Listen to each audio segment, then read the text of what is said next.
Praise the Lord. प्रभूच्या नावाला धन्यवाद देतो मी की देवबाप्पाने आज परत एकदा तुमची आठवण केली.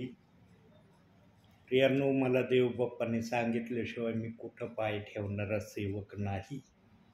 प्रभूने दाखवल्यावर प्रभूच्या मर्जीप्रमाणे प्रभूला जसं करायचं त्याप्रमाणे मी करणारा सेवक आहे. म्हणून प्रार्थनेची सुरुवात आपण प्रार्थनेने करू आणि सानिया बाळ प्रार्थना करल. Hallelujah hallelujah. Thank you Jesus, thank you Jesus, thank you Jesus. देव तुझ्याच नावाचे गौरव देव बाप्पा. तू राजांचा राजा, प्रभूंचा प्रभू, तू देवांचा देव देव बाप्पा.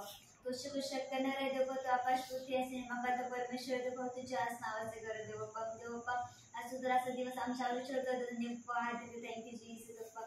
कित्येक जण असा दिवस बघू नाही शकले देव बाप्पा, पण आज सुंदर असा दिवस तू आमच्या आयुष्यात जोडला. धन्यवाद देते देव बाप्पा. तुमचा विजय तुझ्या नावाला महान नाही, माझा गौरव सन्मान देते देव बाप्पा. तुझ्याच नावात जय जयकार करतो देव बाप्पा. देव बाप्पा, सुंदर असे समय देव बाप्पा, तू आम्हाला तुझ्या नावामध्ये एकच वेगळं धन्यवाद देते. थँक्यू जीसस बाप्पा. देव बाप्पा, प्रार्थना आशीर्वादित कर. थँक्यू जीसस बाप्पा. आशीर्वाद तुझ्या हातामध्ये घे. थँक्यू जीसस देव बाप्पा. प्रार्थना येशूच नावात म्हणतो आहे, आमेन.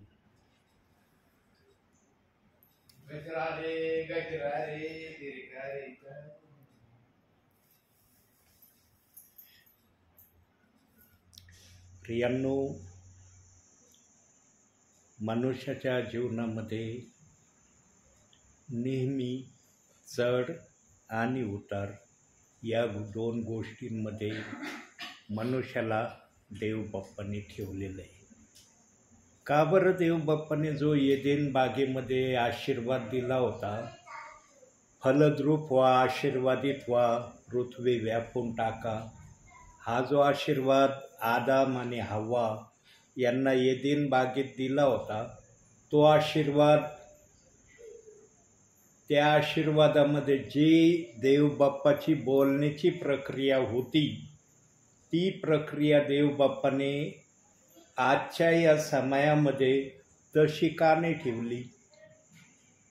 देवबाप्पाने जो शब्द एदेन बागेमध्ये प्रगट केला होता, आशीर्वादित व्हा. प्रियांनो, आज आम्ही बिगर आशीर्वादाचे नाही असं आम्ही म्हणत नाही, पण जो आशीर्वाद आम्हाला एदेन बागेमध्ये आदाम आमचा पूर्वज याला दिला होता, त्या आशीर्वादाला देवबाप्पाने थोडं अडवण्याचं कारण काय? का बरं देवबाप्पाने त्या आशीर्वादाला इतकं कष्टाचा आशीर्वाद आमच्यासाठी केला? आदामाच्या एक चुकीमुळं, आदामाच्या एक क्षुल्लक कारणामुळं देवबाप्पाने जे आशीर्वाद, स्वर्गातले आशीर्वाद एदेन बागेमध्ये आदाम आपल्या जीवनामध्ये अनुभवत होता, ते आशीर्वाद प्रभू परमेश्वराने एदेन बागेमध्ये कमी केले. आणि काय प्रभू म्हणला? निढळाच्या घामाची भाकर तू खाशील. आता तुला जे काही सर्व मी व्यवस्थितरित्या बिना कष्टाचं देत होतो, ते आता मी थांबविणार आहे. स्त्रीला पण शाप देऊन बाहेर काढलं आणि सापाला पण शाप देऊन बाहेर काढलं. प्रभू परमेश्वराच्या मनात जी योजना, जी इच्छा होती, ती इच्छा आजही बायबलच्या वचनाप्रमाणे देवबाप्पाची इच्छा पूर्ण झालेली नाही. आणि प्रियांनो, 2 वेळेस देवबाप्पाच्या इच्छेला ही खीळ बसण्यात आलेली आहे. 2 वेळेस देवबाप्पाच्या इच्छा पूर्ण झालेल्या नाही. पण आता तिसऱ्यांदा जी इच्छा देवबाप्पाने बायबलच्या वचनामध्ये ठेवलेली, ती इच्छा प्रभूच्या इच्छेप्रमाणे पूर्ण होणार आहे. कोणतं वचन आहे? काढूया बायबलमधून आपण. प्रगटीकरण 20वा अध्याय 6वं वचन.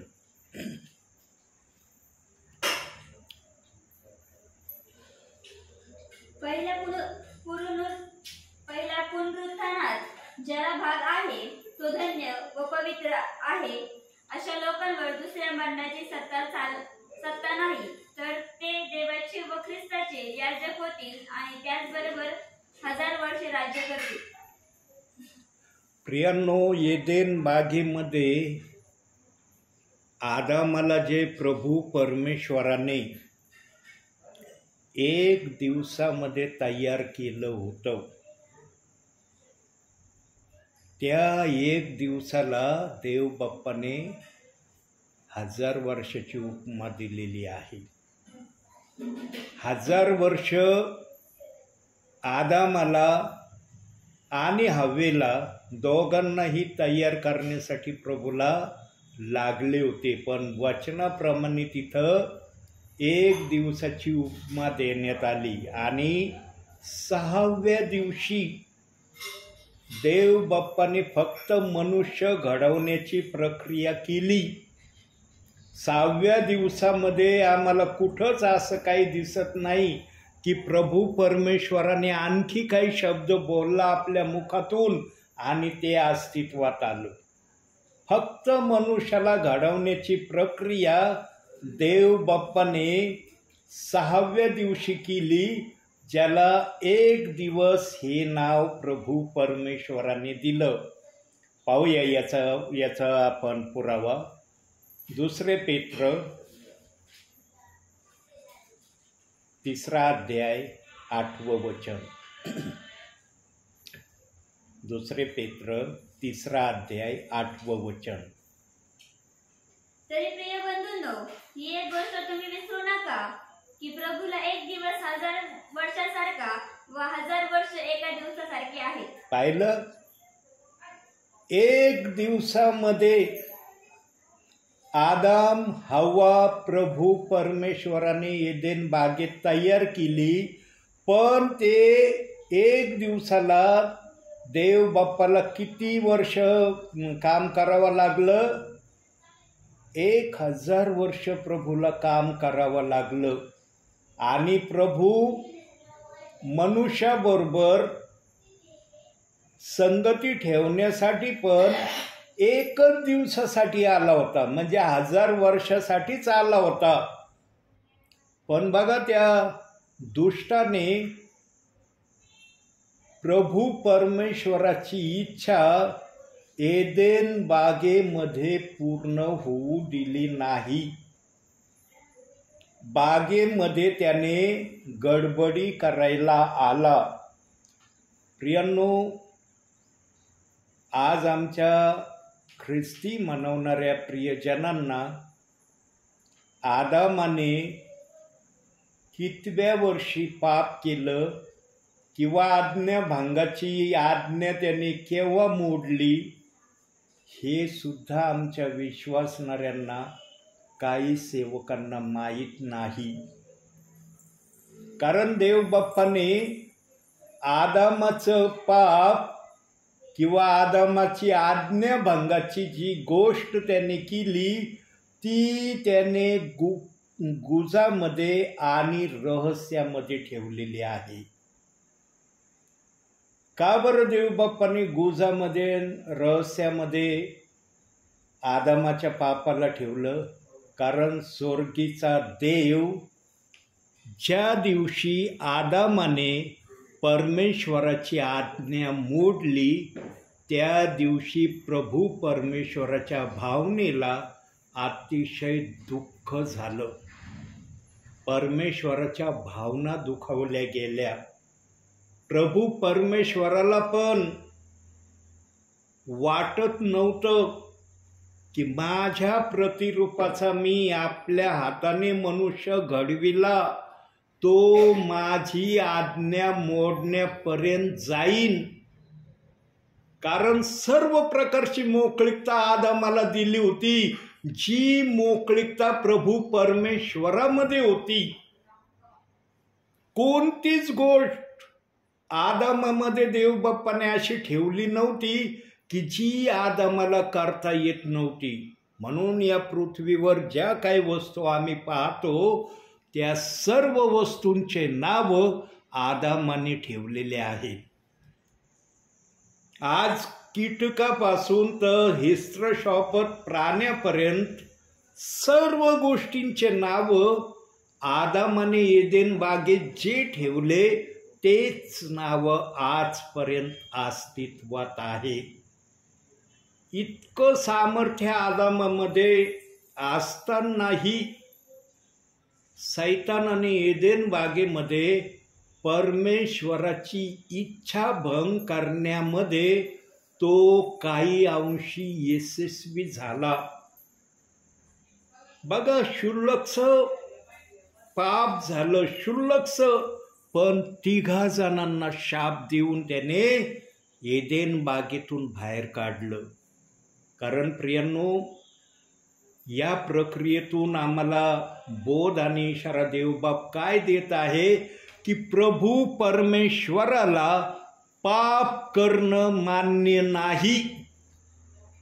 प्रभू परमेश्वर पापाचा विरोध करतो हे त्या कृतीवरून दिसतं. म्हणून त्याने एदेन बागेमध्ये शाप देऊन जे त्यांना बाहेर काढलं ते शाप आजपर्यंत पृथ्वीला घेरून आहेत, किंवा त्या पृथ्वीला ते शाप आजही तसेच आहेत जसे प्रभू परमेश्वराने दिलेले आहेत.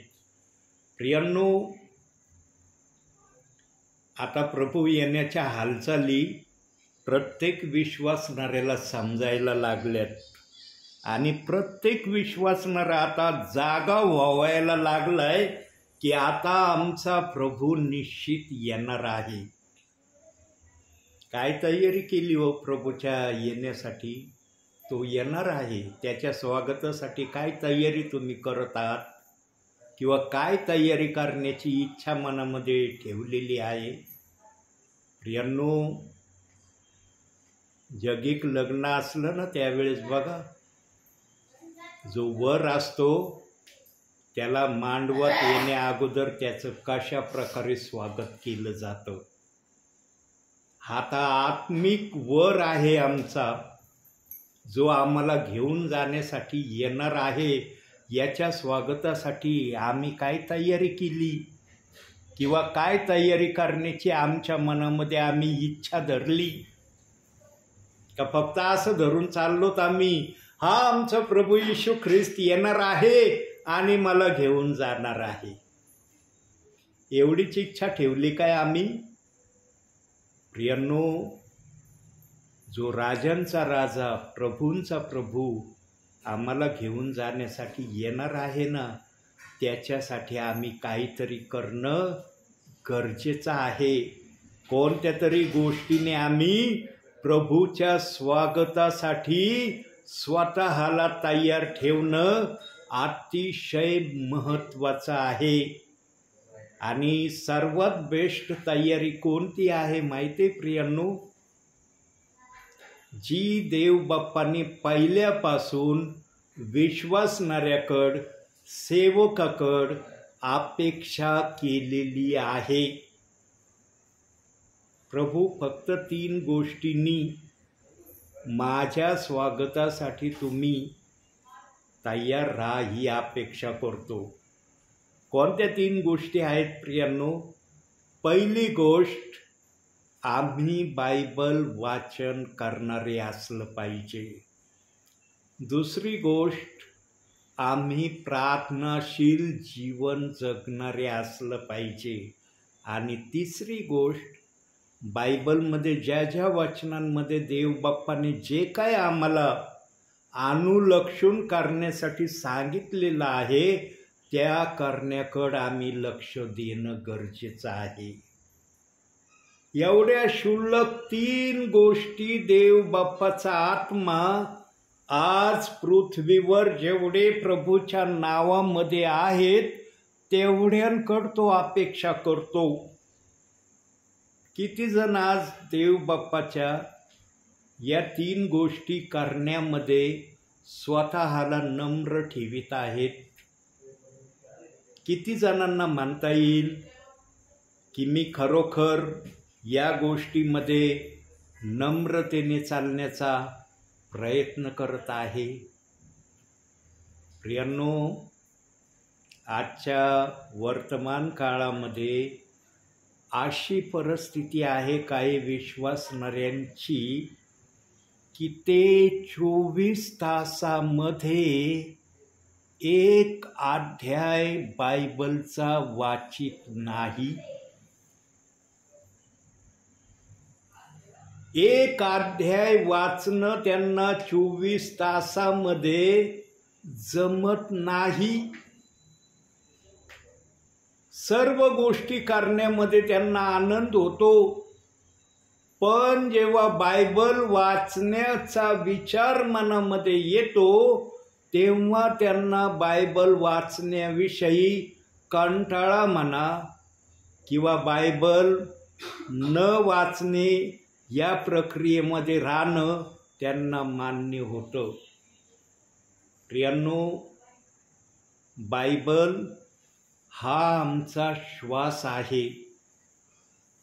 बायबलला आम्ही श्वासाची उपमा देणं अति महत्त्वाचं आहे, कारण त्याच्यामध्ये जे देव बाप्पाने लिहिलं तेच आज सर्व पृथ्वीभर होत आहे. मग आमच्यासाठी जे लिहिलंय, आमच्यासाठी आशीर्वाद जे ठेवलेत, सैतान कसा आहे त्याविषयी जे सांगितलंय, सगळ्या घटना आम्हाला ज्या आज समजत आहेत किंवा माहीत आहेत त्या बायबलमुळं माहीत झाल्यात. बायबल नसतं तर कळलं असतं का प्रभूच्या मनात काय आहे आमच्यासाठी? प्रियांनो, एदेन बागेमध्ये आदाम हा प्रभूच्या समक्षतेमध्ये राहत होता. प्रभूच्या समक्षतेमध्ये त्याचं वर्तन होतं. एदेन बागेमध्ये बायबल होतं का आदामाच्या हातामध्ये? पाहिलं का आम्ही की आदाम बायबल घेऊन बसलाय आणि वाचन करतोय? किंवा एखादं वचन उत्पत्तीच्या अध्यायात लिहिलंय का की आदाम 930 वर्ष जगला, 930 वर्षामध्ये तो एकदा तरी बायबल घेऊन बसला आणि त्याने वाचन केलं? कारण तो प्रभूच्या समक्षतेमध्ये चालणारा होता. पण त्याने प्रभूची समक्षता देवाच्या विरुद्ध पाप करून त्याने त्या समक्षतेपासून स्वतःला दुराव्यामध्ये स्वतःहून नेलं. प्रियांनो, त्याला पाप करण्यासाठी, आज्ञाभंग करण्यासाठी त्याला प्रोत्साहित करण्यात आलं, हे बायबलचं वचन आम्हाला सांगतं. परंतु करणं अथवा न करणं हे सर्वस्वी आदामाच्या हातामध्ये होतं. निर्णय घेणं त्याच्या स्वतःचा वैयक्तिक विचार होता. पण त्याला हव्वेने जे मोहाच्या जाळ्यामध्ये विणलं की आपण परमेश्वरासमान होऊ, या जाळ्यामध्ये आदाम पूर्णपणे गढून गेला किंवा त्यामध्ये तो मोहनवित झाला आणि त्याने त्यामधल्या झाडाच्या फळाला त्याने खाण्याच्याद्वारे प्रभूची आज्ञा मोडली असं वचनात आम्हाला दिसतं. प्रियांनो, 930 वर्ष आदाम जगला आहे ना. 1000 वर्षासाठी आदामाला घडवलं होतं देव बाप्पानी. 70 वर्ष त्याचे मायनस का केले प्रभूंनी? त्याला 1000 वर्ष का जगवलं नाही? 930 वर्ष जगण्यापर्यंत आदामाला या भूतलावर प्रभू परमेश्वराने ठेवलं, पण 70 वर्ष त्याच्या आयुष्याचे कमी केले. का केले?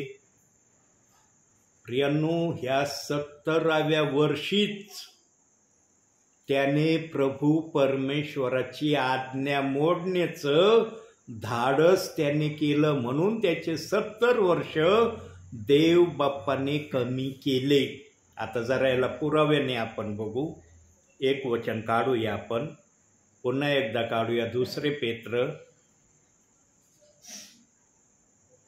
3 अध्याय 8 वचन. तरी प्रिय बंधूंनो, ही एक गोष्ट तुम्ही विसरू नका की प्रभूला एक दिवस 1000 वर्षासारखा आणि 1000 वर्ष एका दिवसासारखी आहेत. आता 1000 वर्ष एका दिवसासारखी आणि एक दिवस 1000 वर्षासारखा आहे. म्हणजे प्रभूने आदामाला 1000 वर्षासाठी या भूतलावर तयार केलं होतं. आता उत्पत्तीचं पुस्तक 5वा अध्याय 5वंच वचन. आदम एकंदर 930 वर्ष जगला, मग तो मरण पावला. एकंदर किती वर्ष जगला? 930. 930. हजारामधून 930 जर काढले तर किती राहतात? 70. म्हणजे त्याने 70व्या वर्षी देव बाप्पाची आज्ञा मोडल्याचं पाप केलं. म्हणून आदामाचं 70 वर्ष देव बाप्पाने कमी केले. पण आदाम जेव्हा 70व्या वर्षी त्याने आज्ञाभंगाचं पाप केलं, तोपर्यंत आदामाच्या वयाची मोजणी प्रभू परमेश्वर करत नव्हता. आदामाचं 70 वर्षापर्यंतच्या वयाची मोजणी देव बाप्पाने केलेली नाही. म्हणून ते 70 वर्ष देव बाप्पाने मायनसिंग मध्ये ठेवले.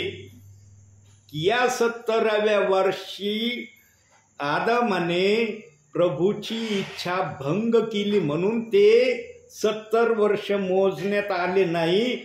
आणि नंतर आदाम 930 वर्ष जगला याची नोंद बायबलमध्ये करण्यात आलेली आहे.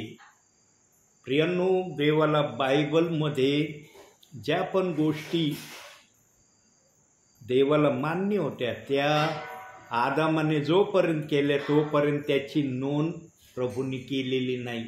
पण जेव्हा पाप झाल्यानंतर हर गोष्टीची नोंद बायबल आम्हाला सांगत आहे.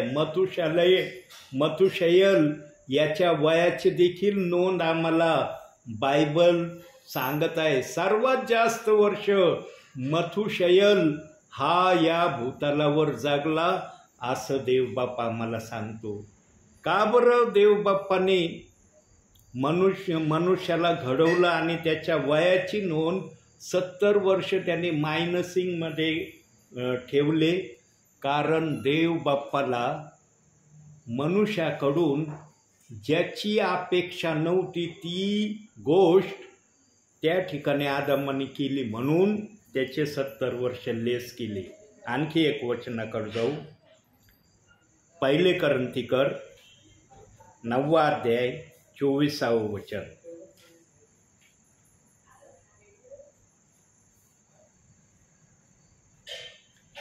1 कोरिंथियर 9वा अध्याय 24वे वचन. शर्यतीत धावणारे सर्व धावतात व एकालाच पैज मिळते हे तुम्हाला ठाऊक नाही काय? तुम्हाला ती मिळेल असे धावा. शर्यतीत धावणारे सर्व धावतात पण पैज एकालाच मिळते. प्रियांनो, आज आम्हाला शर्यतीत उतरायचं आहे. कशासाठी उतरायचंय? शर्यतीत उतरायचं आहे आम्हाला. कशासाठी उतरायचंय? आम्ही जर शर्यतीत उतरलो नाही तर आम्हाला बक्षीस मिळणार नाही. बक्षीस मिळालं नाही तर आमचं स्वर्गाप्रत जाणं होणार नाही.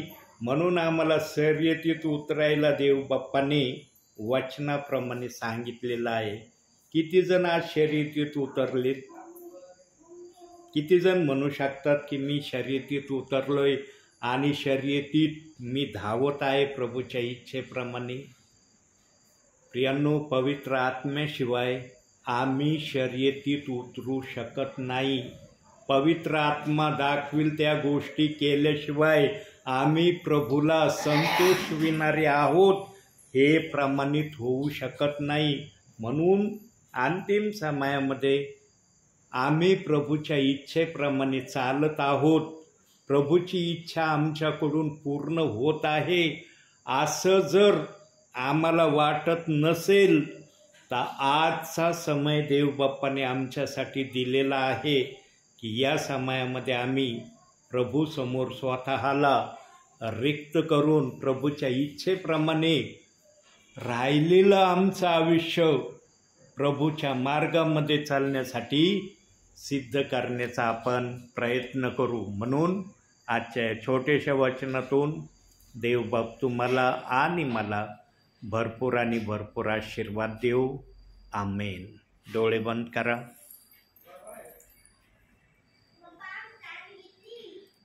एक सेकंद आपण शांत राहूया प्रियांनो. त्यानंतर आपण प्रार्थनेत जाणार आहोत.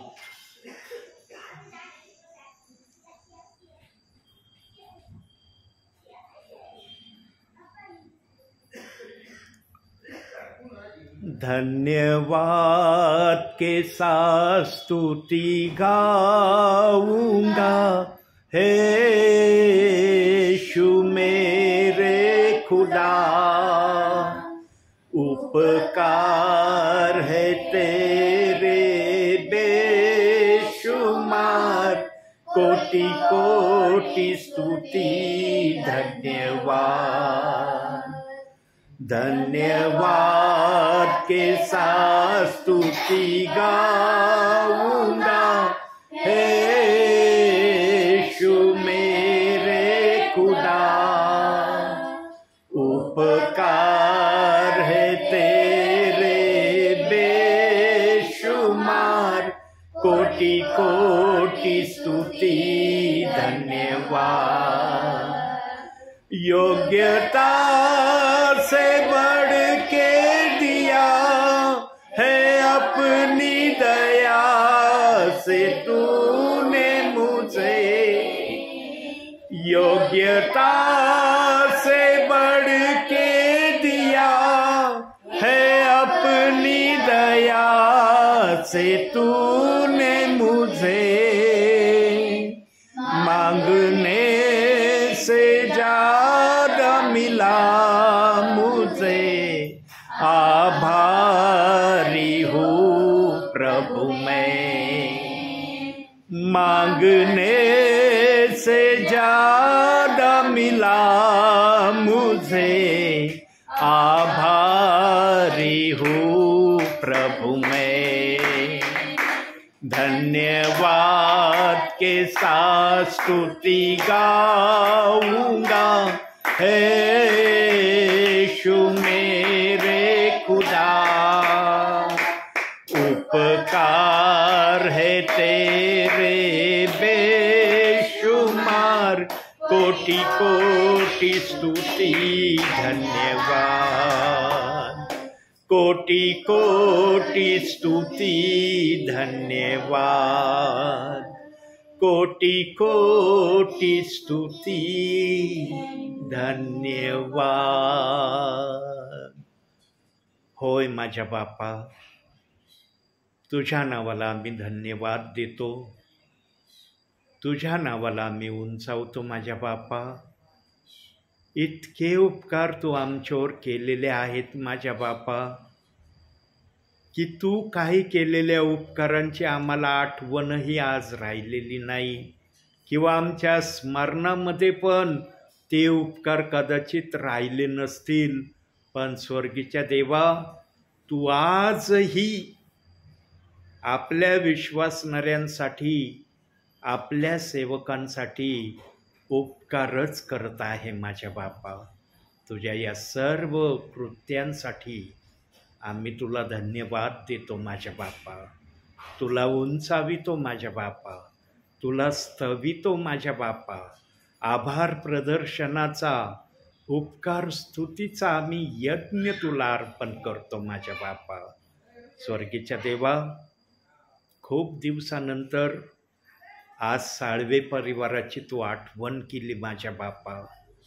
आणि जेव्हा तू आठवण मला देतो माझ्या बापा, तेव्हा तुझा सेवक तुझ्या नावाने आल्याशिवाय राहत नाही. स्वर्गीच्या देवा, आजपर्यंत या परिवाराला तू आपल्या नावामध्ये राखलेला आहे, सांभाळलेला आहे. यासाठी मी तुझे मनपूर्वक आभार मानतो. स्वर्गीच्या देवा, या परिवारामध्ये ज्या ज्या गोष्टींची यांना आवश्यकता होती, त्या गोष्टी देऊनही यांचा तू सन्मान केलेला आहे. स्वर्गीच्या देवा, आता तुझ्या येण्याच्या मार्गावर तू अतिशय जलद गतीने येत आहे माझ्या बापा. स्वर्गीच्या देवा, आम्ही आमचं जीवन तुझ्या नावामध्ये कसं घालवित आहोत, कसं व्यतीत करत आहोत ही तपासण्याची वेळ तू आम्हाला दिलेली आहे. आणि स्वर्गीच्या देवा, आम्ही स्वर्गप्रत स्वतःला तयार ठेवण्यासाठी आम्हाला तू सहाय्यता कर माझ्या बापा. तुझ्या आत्म्याच्या सामर्थ्याने तू आमचं मार्गदर्शन कर. तू आमचा एबेनेझर हो, आम्हाला तू चालव, अशी आम्ही तुला विनंती करतो माझ्या बापा. आज जे काही शॉर्ट अँड स्ट्रीटमध्ये तू आपल्या वचनातून तुला ज्या प्रकारे आज यांना आपल्या मनातल्या योजना इच्छा सांगायच्या होत्या त्या तू वचनातून कळवल्या माझ्या बापा, यासाठी तुला धन्यवाद. साळवे परिवारातील सर्व लहान थोर प्रियजन तुझ्या पवित्र कृपासनासमोर मी प्रत्येकाला आणतो माझ्या बापा. स्वर्गीच्या देवा, प्रत्येकाला ज्याच्या त्याच्या परिमाणाप्रमाणे तू प्रत्येकाला सहाय्यता कर, मदत कर माझ्या बापा. स्वर्गीच्या देवा, सुंदरसं ये राहण्यासाठी त्यांना तू घर दिलं, यासाठी मी तुझे आभार मानतो माझ्या बापा. स्वर्गीच्या देवा, हे वास्तव्य फक्त तू येईपर्यंतच आहे. तू आल्यानंतर आम्हा सर्वांना या ठिकाणातून तुझ्याकडं जायचं आहे. जोपर्यंत स्वर्गीच्या देवा तू आम्हाला घेऊन जाण्यासाठी येत नाही माझ्या बापा, तोपर्यंत या ठिकाणी तुझी शांती, तुझं सुख, समाधान, समृद्धी, हर्ष, उल्हास, जल्लोष सर्व काही या जागेत ठेव, अशी मी तुला प्रार्थना करतो. प्रभूची शांती या जागेत राहू दे माझ्या बापा. या घरातल्या तेला मिठा पिठाला आणि सर्व वस्तूंना तू सदैव आशीर्वाद दे माझ्या बापा. या घराच्या सभोवती तुझे दूत यांच्या रक्षणासाठी सदैव तू उभे ठेव, अशी ही प्रार्थना करतो. स्वर्गीच्या देवा, आपल्या दासाला आज आत्म्याच्या प्रेरणेने या ठिकाणी येऊन तुझी वचन सेवा आणि प्रार्थना दोहीही सेवा करण्याची पुन्हा एकदा तू संधी दिली, यासाठी धन्यवाद. साळवे परिवाराला पुन्हा एकदा तुझ्या पवित्र हातात देतो माझ्या बापा. यांचा आजपर्यंत तू सांभाळ केला, यापुढेही तू त्यांचा सांभाळ करशील असा मी विश्वास ठेवतो. मान, सन्मान, गौरव सर्व माझ्या बापा मी तुला देतो. धन्यता आणणारा प्रभू येशू ख्रिस्त याच्या प्रिय आणि गोड नावानं मागतो, म्हणून तो ऐक माझ्या बापा. आमेन. हे आमच्या स्वर्गातील बापा,